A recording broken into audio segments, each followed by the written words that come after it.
Releasing their inner diva in Viva La Diva, international superstars Katherine Jenkins and Darcy Bussel.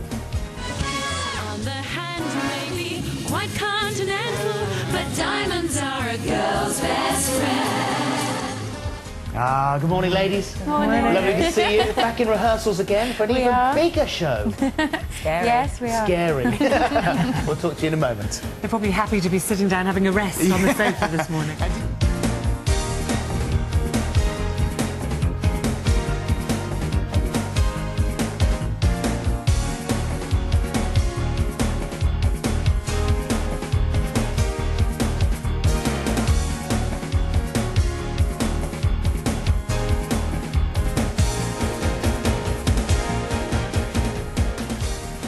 Lots for you this morning. Hope you can stay with us right through till 12:30. Now then, what do you get when you mix Welsh opera singing superstar Katherine Jenkins with top international ballerina Darcy Bussel? Well, you get a bit of this.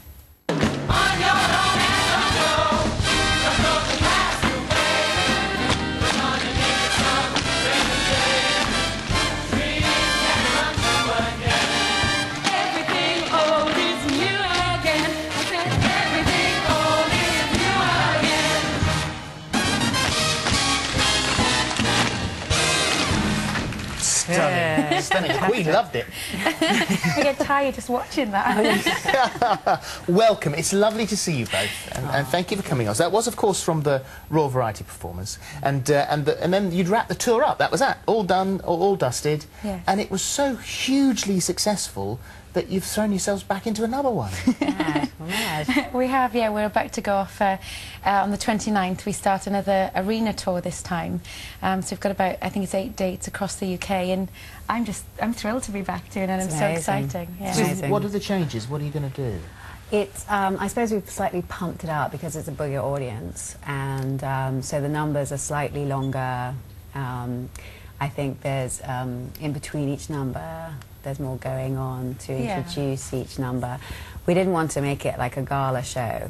It has to still have like a storyline, you know, what we imagined we would be doing in our lives. If people haven't seen the first one, Viva La Diva tour, just explain a little bit of what they can expect if they come and see the show. Well, the idea of the show is that we get a chance to pay tribute to all the divas who inspired us to do what we do today. So we perform the numbers that, you know, that we grew up and fell in love with. So I do things like, you know, Maria Callas and Doris Day, Judy Garland, Barbara Streisand, and then you do. Yeah, I do a bit of, well, Ginger Rogers, Sid Charisse, I love Fred Astaire and Bob Fosse.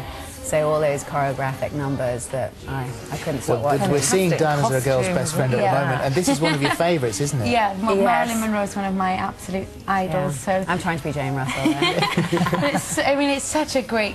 It's great fun for us. We get to do so many different things, and also we kind of swap roles for a bit. So Darcy sings and I do a little bit of dancing. I mean, you say great fun, but I presume at the beginning, I mean, both of you completely thrown out of your comfort zones. I mean, whose idea was it to say, hey, do you fancy doing a bit of singing and do you want a bit of dancing? It just happened, didn't it? I don't know. I think we loved the concept when we got together and we were talking about it. We loved it so much, got so excited, and then we didn't actually believe, oh my God, I've got to try and open my mouth and even put a pair of high heel shoes on or a pair of tap shoes. Don't gloss over where you met. You're glossing over where you actually discussed this. So where did you meet for the first time? It was Buckingham Palace, wasn't it? Possibly. Was it St James's Palace? Yeah, it was one of those. them. Yeah. Oh, one of the palaces. One of the palaces. Isn't that awful? A palace somewhere. I can't remember good, where it though, was. So you were there, what, for an event? Yeah, we kept being invited to the same sort of events, and we sort of became friends, and I knew you were going to be leaving, and Royal Ballet. I was retiring. Here you are meeting the Queen at the Royal Variety Performance. What did she say to you? Are you allowed to tell us? Well, she did think it was quite unusual. Yeah, I think to see us in that sort of both role doing together. something so different. Yeah, she hit on that straight away. She said, "Oh, I thought you'd retired, Darcy." Like that. Well, what's lovely with you and the Queen is that she would have, because most of us there, she hasn't got a clue who the hell we were. But you guys, she did. Watches this she did. Well, we know she likes Denise actually. But with you guys, she would have known what you did, and she would have realised that it was something completely new and completely different.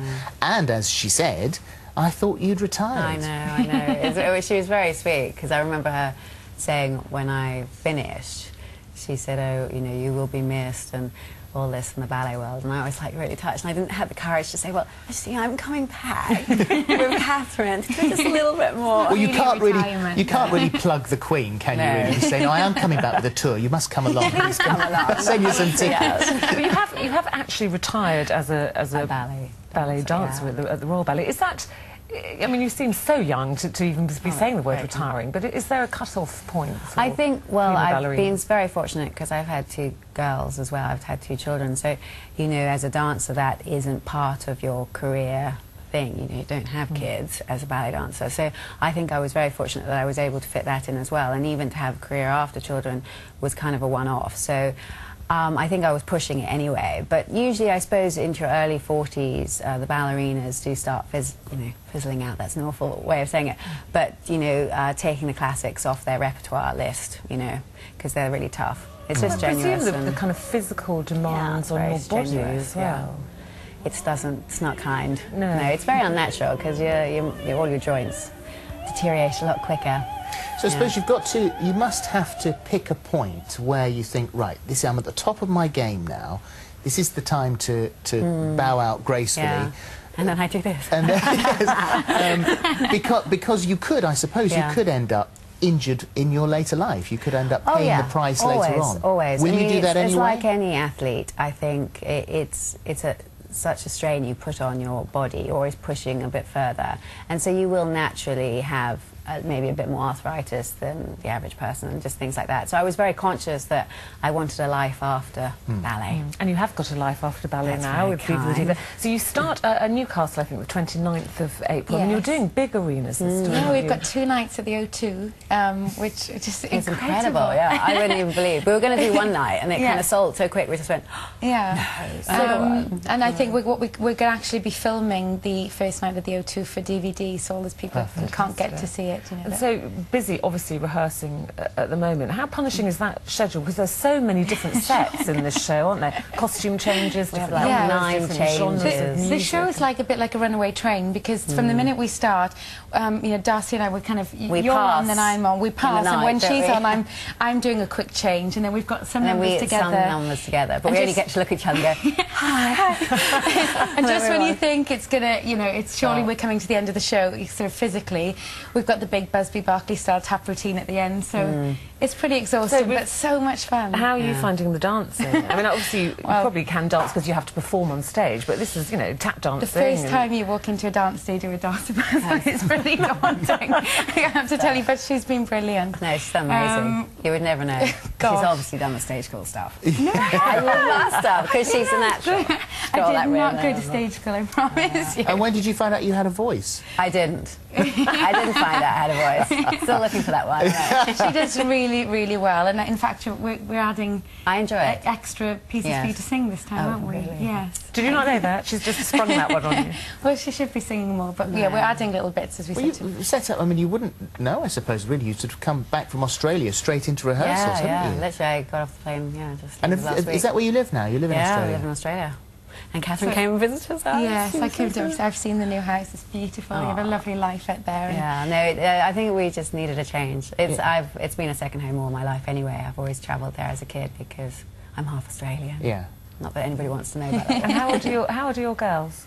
6 and 4. So have they seen the show? Have they seen Mummy being a diva? And they're coming to Newcastle, actually. Yeah. They're coming to Newcastle. They're here because it's school holidays, so it's worked really well, actually. And you've had to fit in a recording of an album as well. Yes, I'm just finishing recording the 6th album. So this has been a long album stint for you, hasn't it? Is this the final one of the sort of contract? This is the 6th album of the original sort of 6-album deal. So it's the very last one, and I mean, I can't believe I'm doing the 6th one because it only seems like yesterday that I was doing it. It's been 4.5 years. Yeah. And what are you going to do with it? What will you do? Yes, this one's going to be a more sort of sacred and religious music album, and it's all the stuff I learned to sing as a chorister, so I kind of feel like with it being the last one, it's nice that I'm going full circle and back to the beginning. And that's sort of October time set for release, in the autumn of this year, And as soon as you've finished this, then you're back to Australia, are you? Yes. Yeah. But we've got plans. We've already been invited to sort of tour the show around the world, and one of the places being Australia, so we'll be back. You came to see me. Will you do that? Are you going to? You're going to wish you'd never